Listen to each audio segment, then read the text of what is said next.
Good afternoon, everyone. I'm Christian Burris, and I am the co-chair of the Library Lecture Series. I wanted to welcome each of you to the final Library Lecture Series event in observance of Earth Day. Today's topic is celebrating the earth and food, and we're doing this in conjunction with the Office of Sustainability here on campus. And we also have refreshments provided by the Cobblestone Farmers Market for your convenience. So without further ado, I'm going to turn over our program to Shelley Sizemore, who will be introducing our panel today.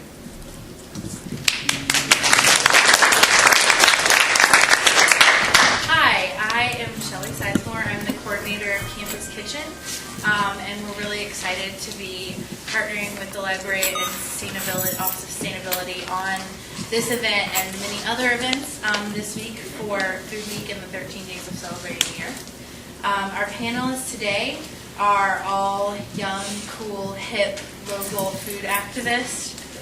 The young part is obvious, but I thought I'd add the other ones in so you have that as a basis. Our first speaker is Marcus Hill. Marcus graduated from Wake Forest and also attended Yale for his master's degree. And he is a local food activist here in Winston-Salem. After him is Eric Jackson. Eric is a local farmer here. His farm is 8 Fold Farms, and it's kind of a recent started farm, so he's going to talk a little about that. And then finally, Natalie Seven, also a Wake Forest grad, and she graduated from Wake, did the Wolf program, and is now working at Sugar Creek Farms out in Advance. So without further ado, I'll turn it over to Marcus to start. Okay, so I'm Marcus. Shelley asked me to talk about food access and kind of, I guess, how I got to being into that kind of thing. So I went here for undergrad, and I guess my original interest in food access kind of came from an long-standing interest in social justice. And my freshman year here was when I first started thinking about social justice issues strategically, as opposed to just like problems floating out there. It's like, well, we can start to strategize around these things and find solutions. And through that, I ended up majoring in sociology as one of my majors, and everything I liked about sociology was also a lot of what I didn't like about sociology, because I liked understanding these problems, but I didn't want to get trapped in like this cave-like office for the rest of my life, writing papers only to other sociologists. So I really wanted something more applied, I guess. I didn't really think about what I wanted to do after Wake, so I took a year off getting out in Winston, because I left Winston by that point. And I ended up thinking more about, I had this scholarship that I was holding on to that would pay for public health, so I was like, maybe. So the more I thought about it, the more it seemed like an applied version of what I liked about sociology. Being able to look at social problems that are, inherently subjective and complex, but in like an applied way. So with that, did the public health thing. And honestly, I just started thinking about grad school because I wanted dental insurance. I went back to school to get dental insurance. But with the sociology, I was like, well, this could make sense, and I imagine that with Yale's program, it seemed like it'd be flexible enough that I could spend some time looking at theory and practice and kind of molding the two together to kind of come up with like a more effective understanding of social change in the end. And that's why I went there, and that's what I was after. But getting there, Yale was really focused on hard science, epidemiology, biostatistics, and kind of put like softer social sciences in the background, which I thought was a huge disservice, because if you're trying to understand, complex issues like the health of populations, you're going to need to understand social sciences. That can kind of ballpark those dynamics much better than epidemiology or biostatistics or any hard sciences ever can. Just because life isn't that simplified. So I kind of rebelled against the program. Started doing my own research and reading my own stuff and kind of incorporating that back into the curriculum. I got a lot more into radical leftist politics with the understanding that for the changes that need to happen, social changes that need to happen, it's going to take more than liberal reform. It's going to take very systemic changes of foundational things in society. And the crux of that was understanding empowering communities, access, participation, all kind of at the core what really made for healthy communities.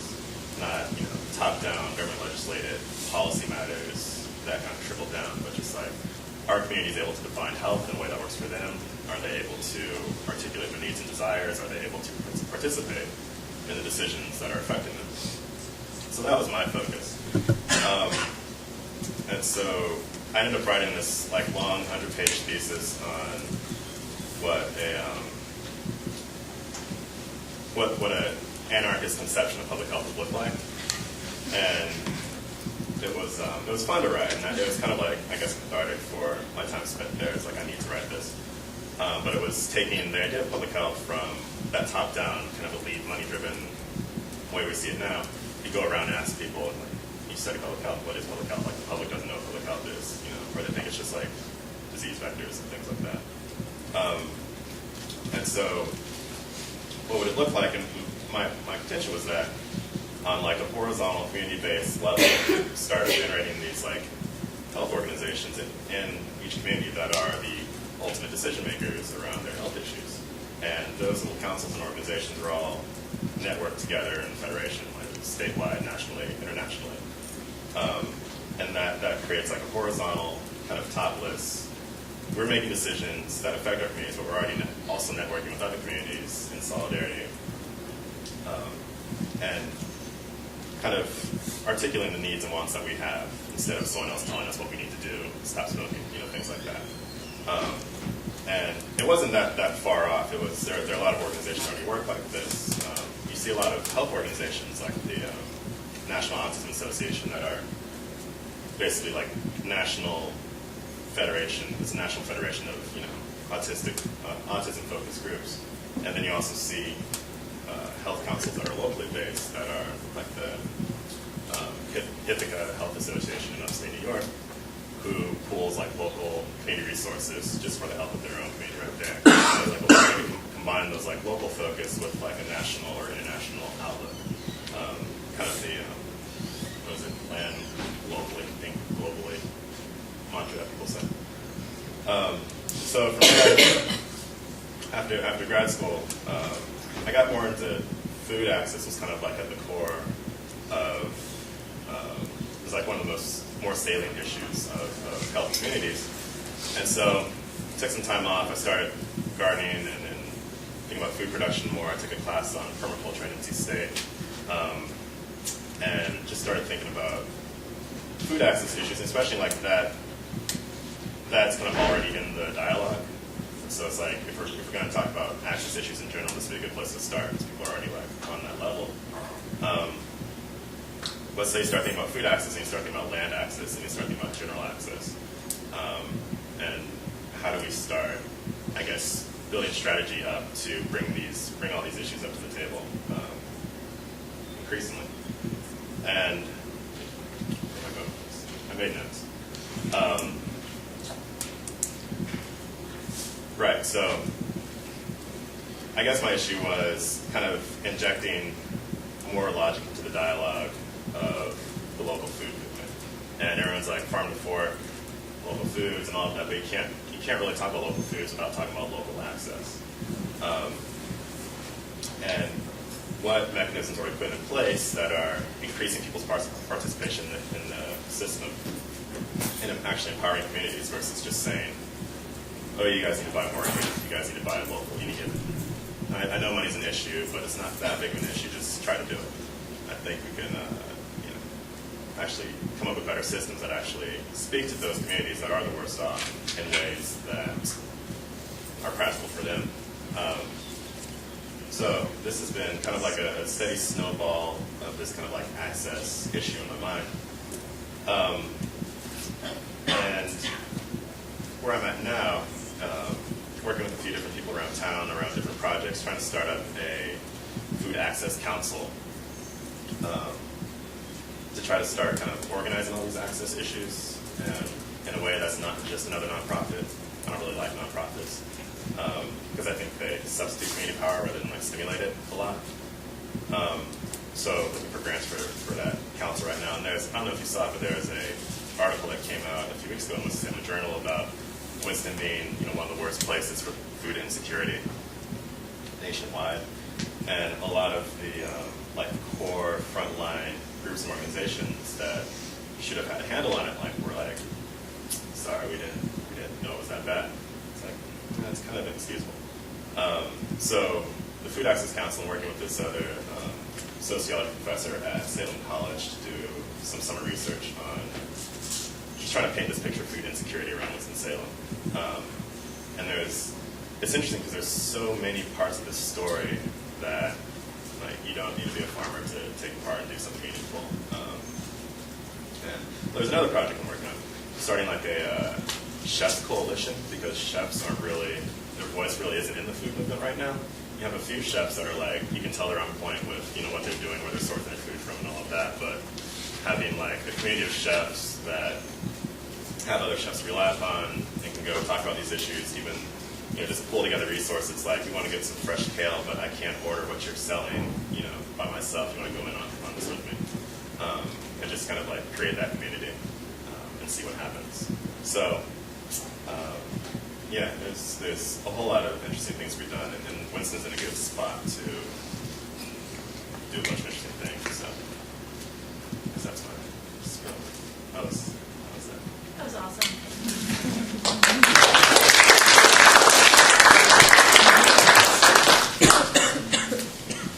So I have some daily notes and what as far as outline. I started out, I never planned on being a farmer. I grew up in Hofftown, which is sort of on the edge of Winston right here, and went to high school, was kind of bored with high school, and my mind wandered and didn't want to go to school, and I played music. So the guys that I played music with were sort of on the same page. We weren't really ready to go to college yet. Didn't know what we wanted to focus on. So we played music. We rented a house, and then we ended up renting the building that's now Cranky's. And sort of we ended up buying that building and fixing that up. So we sort of created that scene down there a little bit. So my life sort of took a weird trajectory from the start of then I was just sort of involved in this, and it was rolling, and that's what I did. And at the same time, I kept on thinking back to my grandparents, the cow pasture. My grandfather was a dairy farmer, and then he transitioned to beef cattle in the 80s. And so I grew up right next to the pasture and just sort of loved the land. And the whole time while I was as years got on, the sprawl was encroaching on the land, and just kind of worried about that. It's how are we just going to stop this, and what's going to happen with my grandmother and grandfather die, and then or my family going to be able to keep the land, or is it just going to get turned into more houses, and what's going to happen? So I eventually went to the community college to study horticulture, just because I saw plants as sort of an essential resource, and I didn't want to leave Winston because I was kind of grounded in the building there at Cranky's. So I kind of just got a fundamental understanding about plants from that, and started working on a little micro farm behind Cranky's with Jay Dunbar, who's my farm partner now at Eightfold Farm. We got a dozen chickens, and we started trying to grow some vegetables and get some fruit trees going and do a little mini thing there. And we're mildly successful.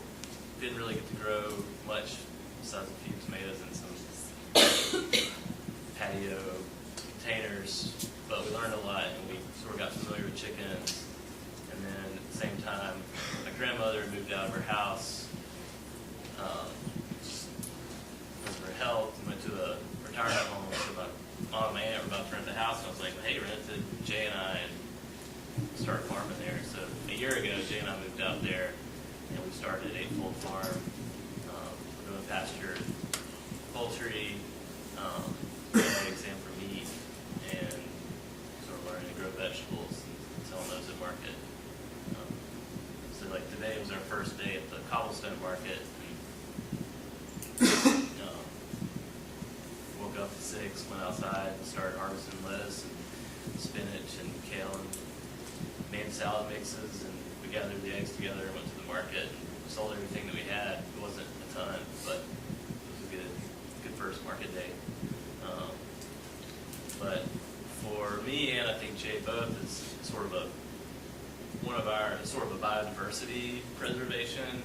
It's like a key driver and passion, I think, for why we were doing it, how we got interested in seeing that you can grow food in a way that's different than the conventional industrial scale agriculture that's sort of seems like it decreases biodiversity instead of increasing biodiversity.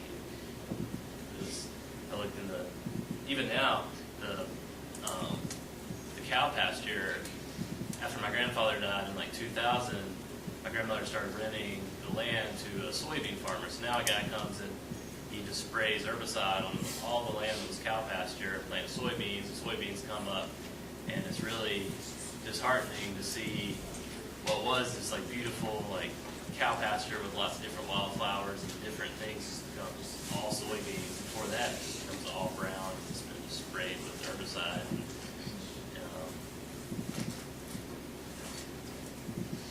So that's sort of the antithesis of what I want to do with farming, is try to create farming systems that do have lots of flowers, lots of diversity and wildlife there. Hopefully we can transition. We're using 7 acres, but my grandmother has 120 acres out there. It's still rented to the soybean guy because they need to keep it agricultural tax credits. So we're like on one side of the street doing our little small farm, and then on the other side of the street, this guy's planting soybeans, spraying herbicides. But we hope that we can maybe move over there, do something one day maybe with animals. Grazing animals is a great way to kind of have that a diverse system, and you incorporate fruit trees, that sort of thing. That's what we're long-term vision we're thinking. But right now we're just growing more annual vegetables and chickens, figuring it out day by day.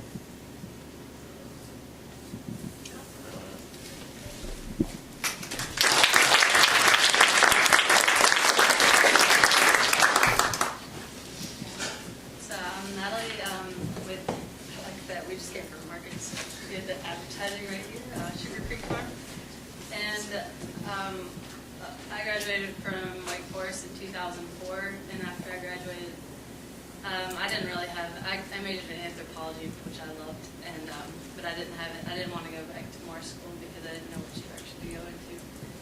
And so one of the professors here, well, actually I'd been to Benin with Dr. Broco.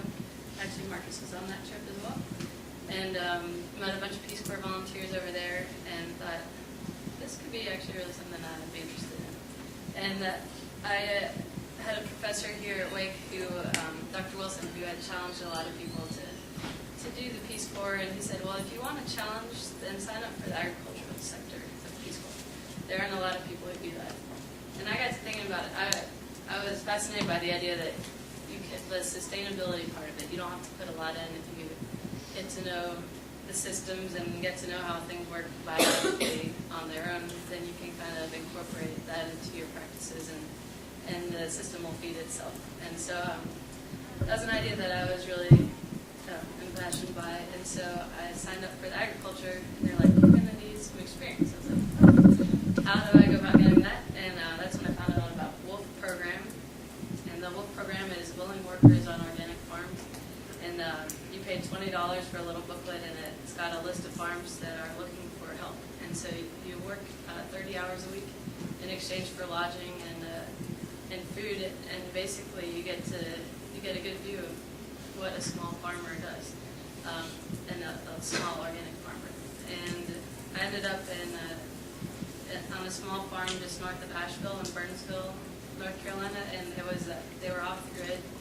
They were raising bees, and they had there was a young couple with a small child, and I had like a little trailer down by the pond by the vegetable garden.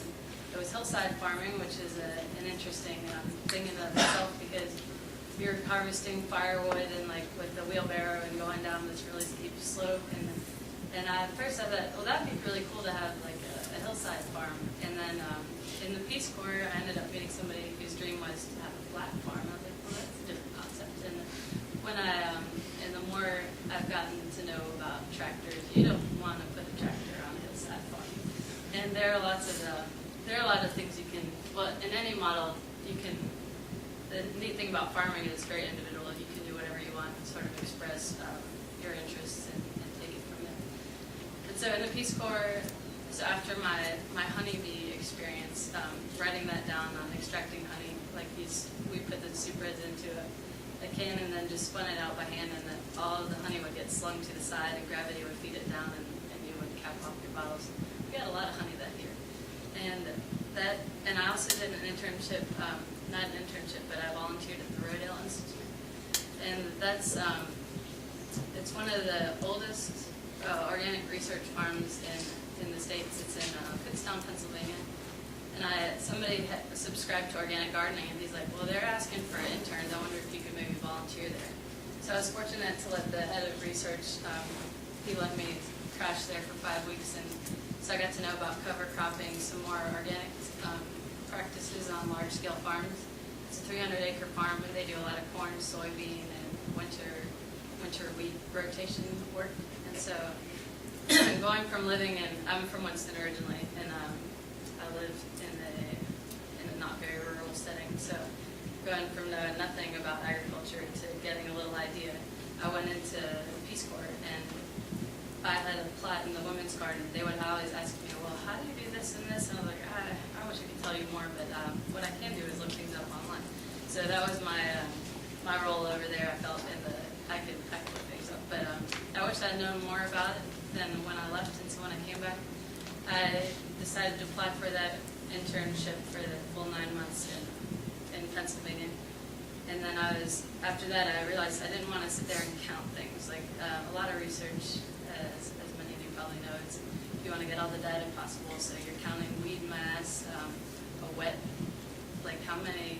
We put a little square out and clip all the weeds within that square, and then weigh it wet, then weigh it dry, and then like measure how tall the corn was and like the girth of the actual corn, and then like a lot of stuff like that I frankly wasn't really interested in, because by the end of your 9-month period, then you actually don't know what all this, the data goes together, but the people who've been working on the project for a long time have a better idea of what that is. And that would also require more education. So I decided production was something that I wanted to do. So I decided I would do an internship on a farm that had just gotten started, and then I would do one on a farm that was well established, and then I would try my own thing. And last year, I rented some land at a local nursery in about 1/3 of an acre, and it was called 7 Organics, and it was great. But I realized I'm not gonna make ends meet. My parents were really nice to put me up for this time, and so I decided this year when Sugar Creek was looking for a farm manager, and they asked me to team up with them.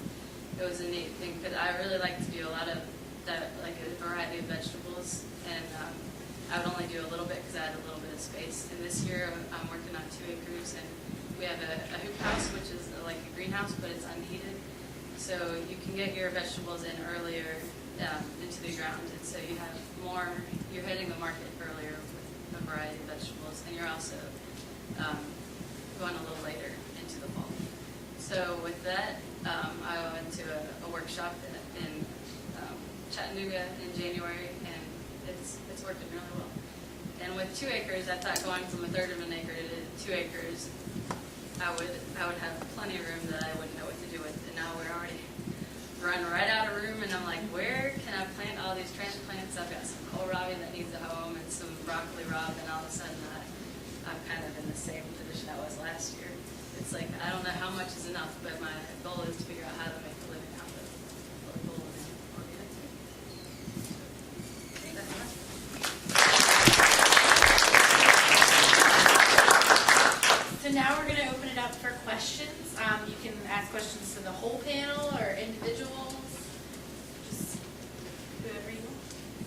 I have a question for Natalie.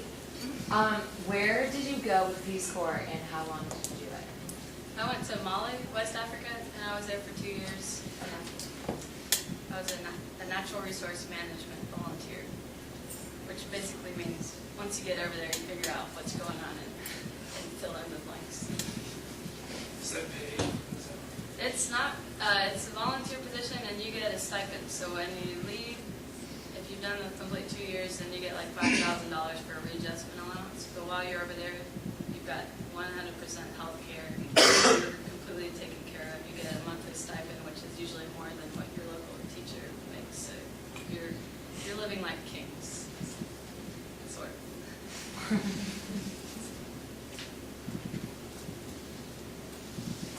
I have a question for Marcus.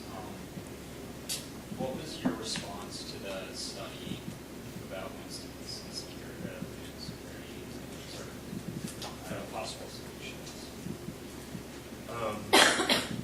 Well, my response was, I guess just that was generally unacceptable. It's unacceptable that things are that bad, and unacceptable that we don't really have a handle on it. But I've been working with a lot of people that are also equally concerned about increasing access and bringing more people good quality food that need it. But there's not a whole lot of, and this is something you'll run into in like a lot of activist stuff. There's a divide between those who want to like organize and manage and those who actually want to get down and dirty in it. And you can organize and try to manage as much as you want, but if you don't know what the actual stories are, you're probably going to just be spinning your wheels. And this was like one of the issues that I had in public health is you get this a lot. You get people that are like really self-righteous about smoking. I know smoke is disgusting. And I don't smoke, but I don't generally have a problem with it. Because I realize that it's usually like it's a response to stress. If you have a stressful life and you need something to relax with, and I can understand how that works. If you want to, get people to stop smoking, figure out why their lives are so stressed, cut that out, maybe their jobs suck, So kind of going more to the root problem, that's kind of like the radical aspect of it. So the food insecurity thing, it's like we don't know what people's stories are. We don't know what's going on in East Winston. We don't know. We can come up with all these great interventions, but if we don't know how to connect people with them, how the people would use them, or how they can serve people better, then we're going to be wasting a whole lot of resources. It's going to be really inefficient. We don't have resources to waste. So my response was part of this research that I'm going to start doing this with Salem College, and to just start kind of like going out in communities, doing interviews, and trying to like build up what is that story, what is the food insecurity story, how often are people feeling food insecure, how hard is it to get food, period, much less good healthy food. And once we start getting those stories, then we can also start plugging those people into wanting to help us figure out some solutions. And it's not just like this kind of still class-wise, top-down elitist. This is coming from East Winston where we have all these, or West Winston where we have all these resources down into East Winston because we know it's better for them. This is like East Winston articulating their needs, or wherever South Side, wherever the needs are. Those communities articulating those needs and helping find solutions. So, yeah. Were you at all surprised by how high Winston was? Not really. I mean, I always thought Winston's always been one of the most segregated places that I've lived or been, and it has such a weird and twisted history with it. So I wasn't personally, but I don't know. It was a good articulation that's on the radar. That's on someone's radar, and once it hits the newspapers, it's easier to kind of pick it up and start pushing. Newspaper said it. Marcus, do you mind if I comment on that as well? Yes. I think also some of the surprise that a lot of the kind of experts in Winston had at that finding came because of who we view as experts, because of who we're listening to on a regular basis about what the problems are in our community. Because Campus Kitchen works with a lot of smaller agencies. So a lot of smaller agencies have been telling us we can't get food to our people. And one of the reasons we can't get food to them is because there's a lot of requirements on how we can get food to give to them. And the record hearing that, I was a little surprised at how high on the list we were, but I wasn't surprised that we broke the top 10. And I think to be the highest ranked suburban area is really, really significant. Because what that basically means is you've got a lot of wealth and a lot of people starving. And that's a dichotomy that's a real issue, I think, correct? Bruce, your Well, question? what are some of the missing links as far as, I hear you guys, this issue is systemic and it's evident, but what are some of the more direct ways that we can impact this system and change it, and either from an individual standpoint, day-to-day, or bigger picture things that you think we need to get done? That's for all three. I would say get into communities that need it and develop relationships, because you can't do anything if you don't have relationships. And then go from there. Figure out who's already doing things. We have, I think, just under 2,000 nonprofits or something in the county, which is kind of, I think, kind of absurd. And so there's money floating around and a lot of interest floating around, I guess, at some level. So, you figure out who's doing what and where those interests lie and plug in with them. What are some good organizations that are working towards this? One of the ones that I like right now is Neighbors for Better Neighborhoods, because they actually seem connected on like a more grassroots level. Change also gets tossed around a lot, but I think Neighbors for Better Neighborhoods is a bit more grassroots than change. I was just thinking about the community garden endeavors in general. Yeah, and I don't know who's behind those. there are a few groups that are doing the co-op extension office. Just got a community garden coordinator who's like actually, her job is to coordinate community gardens, but she has a mandate to actually get into like the lower income neighborhoods and start, foster relationships there. There's Winston-Salem. She works for the government? She works for, is that? Extension. NC State. And there's the Winston-Salem Sustainability Resource Center is doing a kind of block by block home weatherizing program to try to find a low income block somewhere in town and actually like start weatherizing houses to make them more efficient, basically, save some money. And so that group would be, also good to plug in with, because they could always use the help and volunteers. Generally, I would go with people that are more in touch with as grassroots as you can get. So it seems like that's what Winston needs. I've also heard, as far as like the farmers markets, there's a program that you validate 55. Sorry. Yeah, so the WIC cards, and there's the food stamps, and there's a guy and I was talking to some dietitians over the weekend, and it sounds like there's a problem with how many they get, and to make that really an impact on their diets and look at more preventative measures of health through good food. And some of I think it's just over the border in Virginia, there's a place that they hand out the food stamps, and then those folks walk right outside, and there's some vendors set up so they can directly access it. Because a lot of problem comes in where you're giving out your food stamps is a ways away from where the food is actually located. So I think that's a pretty neat idea. And I haven't heard of anything like that here. But I know at the Cobblestone Market, there's talk of using the WIC cards, and I think the Dixie Classic Fairgrounds location is also, somebody's done all the paperwork, but the manager needs to take some classes or something in order to make that happen over there. But there's again, that runs into the question of, well, if you have the food stamp, like, you can't buy as much quantity as you can if you went to the convenience store and whatnot. So that's hard. There's some work for it. Quantity. I guess this is for everybody. Can you see the rise of community farms and community gardens sort of merge with uplifting people out of poverty? Like, the people work say they're unemployed or something, or they are recently released from the penitentiary system or something like that, and they go and spend time working on these farms or the gardens or something like that, that gets kicked back into the community, feeds the community, or is that too complex to do without some sort of official government program to direct? There's definitely, I mean, that's not a bad idea at all. Because the labor is a big issue. Like for any farm, you're wondering, how am I going to get all this done? If you're not a big grain farmer, then a tractor's not going to be able to do what you need to get done.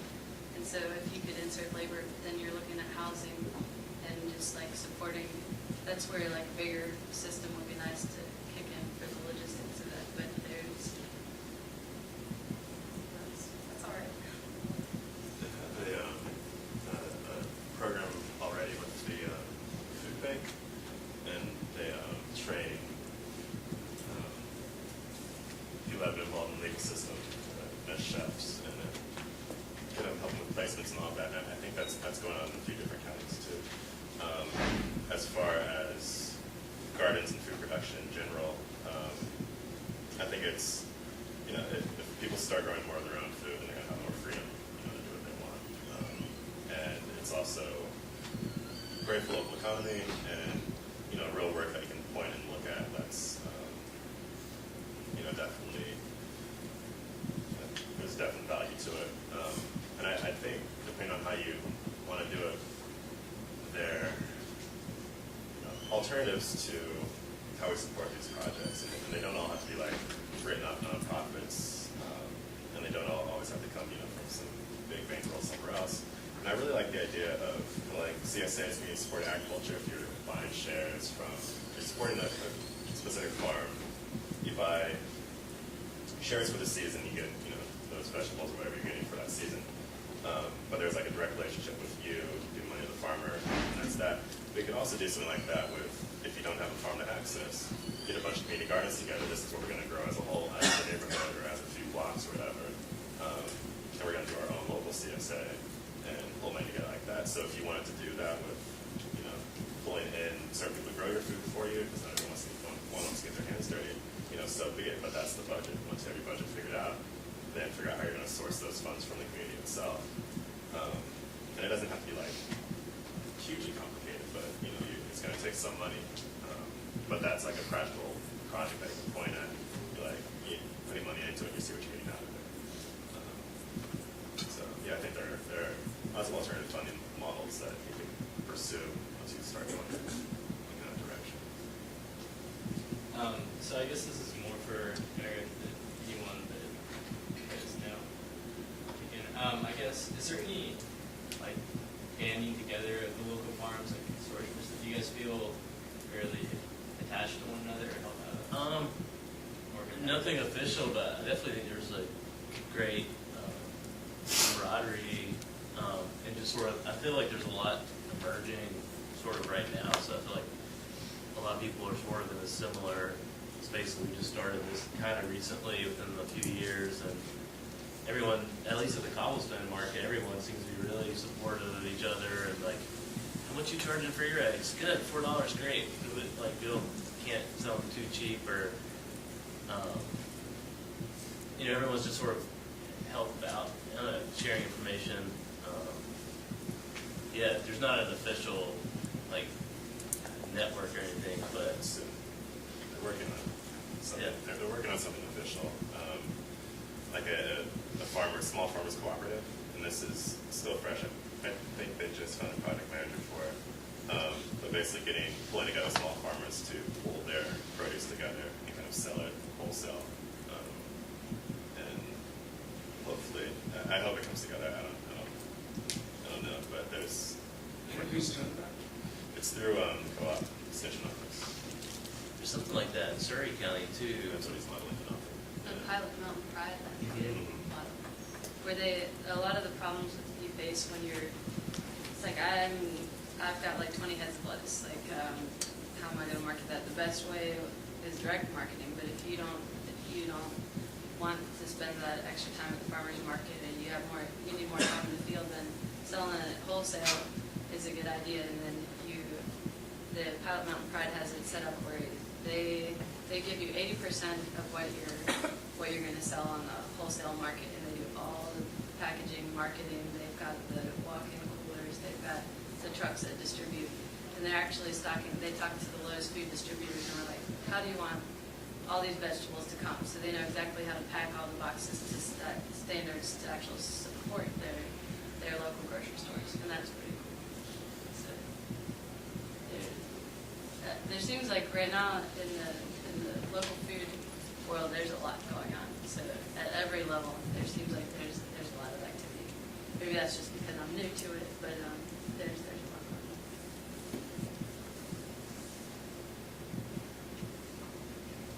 Any other questions? At what farmers markets do you sell your produce? We're at the Cobblestone Market. Just there, okay. And I'm at the Cobblestone Market and the Dixie Classic Fair on Saturdays from 6 until ... It usually trickles out around 12 or so. I know large scale things that prices for stuff like eggs or stuff like cheese and like that fluctuates a lot with things. Do you guys see your prices going up and down with anything like for you guys that farm and have eggs and dairy and stuff like that? Like how does the pricing work? Like with our eggs, we sort of honed in like a mark, just sort of what other people were getting and what was reasonable, what we needed to make. It doesn't change. We're sort of just been steady on our $4 a dozen. But I don't know how you guys price, but it seems like it's kind of steady. You kind of look around at what I started doing last year is like you go to a grocery store and you go to Whole Foods and kind of try to find a middle ground, and then that kind of makes sense. And then in order for your customers to have an idea of how much they can get per week, kind of stick with that for the season. But the price thing is a real big question. It's like how do you price it? Like how much do you end up spending on this bed of arugula weeding and like the market? I don't know how that works, but you kind of have an idea and then stick with it. And then if it's not moving, then you know maybe that's too expensive and then you change it. But for the most part, I think I stay about the same.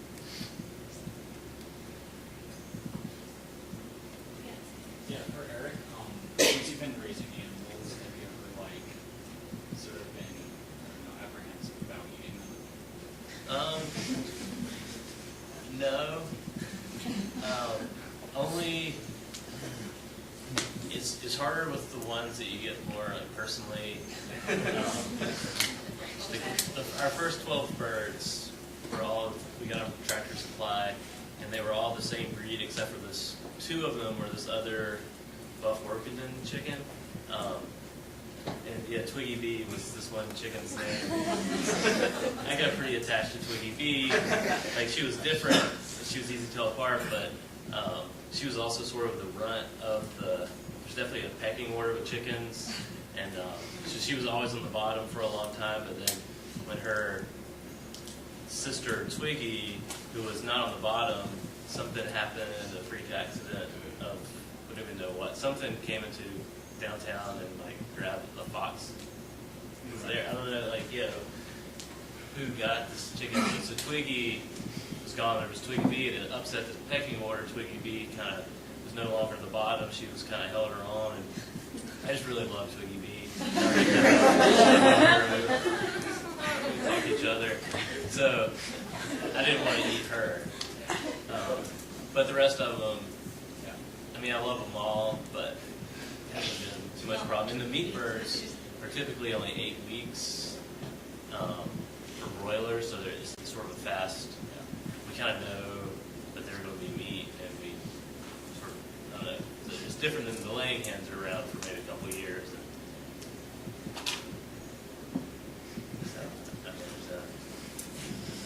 This one's also for Eric. With your small farm that's really close by to somewhere that's spraying all these pesticides and stuff, are you in the future looking to get official government organic certification? Do you think that's necessary in selling your products at the markets, or? I don't think it's necessary, just because we're mainly direct marketing, and we just sort of have that relationship that our customers can know what our practices are. We ideally like to think that we're trying to be beyond organic in a way, but it can be expensive to get that certification, and it's sort of so bureaucratic that we're not interested in it right now. It could change in the future, but that might be one of the problems. Is it might not even be possible for us since that situation is happening. We're also really close to a kind of busy road, so I don't know. Just surprisingly only 25-foot borders. 25 feet. Yeah. So that's the road right there. Yeah, we could. Between an organic and So right now we're not. There's definitely concerns like, is it going to drift over and affect our? And luckily he only sprays like once or twice a year. He does it. Last year it didn't seem to be a problem, and it wasn't a windy day, but it could be one. Yeah. It's sort of it's like this insect looking machine. Like, I don't know, it's like real lightweight with the tripod wheels and long extension sprays. Yeah. We also worry about, like, we're going to grow some corn, and he usually does soybeans, but he may grow corn, and we'd love to save our corn seed and have our own corn, and is this corn going to cross-pollinate with our corn, and we'll have genetically modified corn? That would be an issue. Any other questions? Maybe one final question for the panel. Through the 13 days, we've been focusing on actions every day and things that people can commit to do. So if you were to tell this group of young minds what they, like one thing that they could do that's kind of possible to do to affect their local food environment, what would you pick? Just one. You can think about it. I'd say grow something, like even if it's just like lettuce in your windowsill, just to sort of, it's an easy thing that you can do to sort of grow a little bit of your own food and just experience that. It's kind of cool just to get extra this thing. Just like in the campus garden. Shameless plug. Sorry, it had to be done. Hey, volunteer with Shelley here. 1141 Polo Road.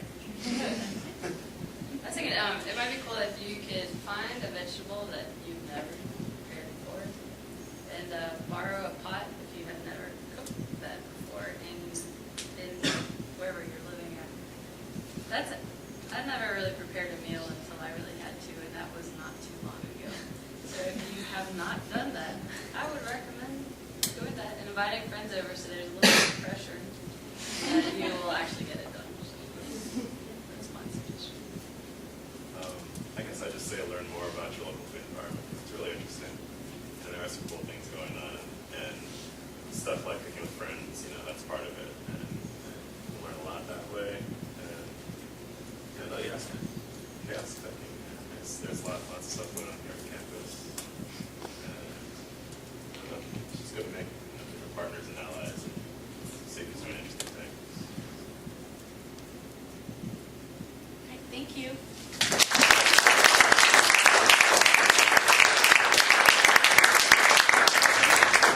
Just to reiterate before Chris comes back up here, there is some delicious food from this morning's Cobblestone Farmers Market, and there's a little menu so you know what you're eating, so you can go back to the market and buy it, and then eat as much as you want, because there's not that much of it. Well, let's give another hand to our panel.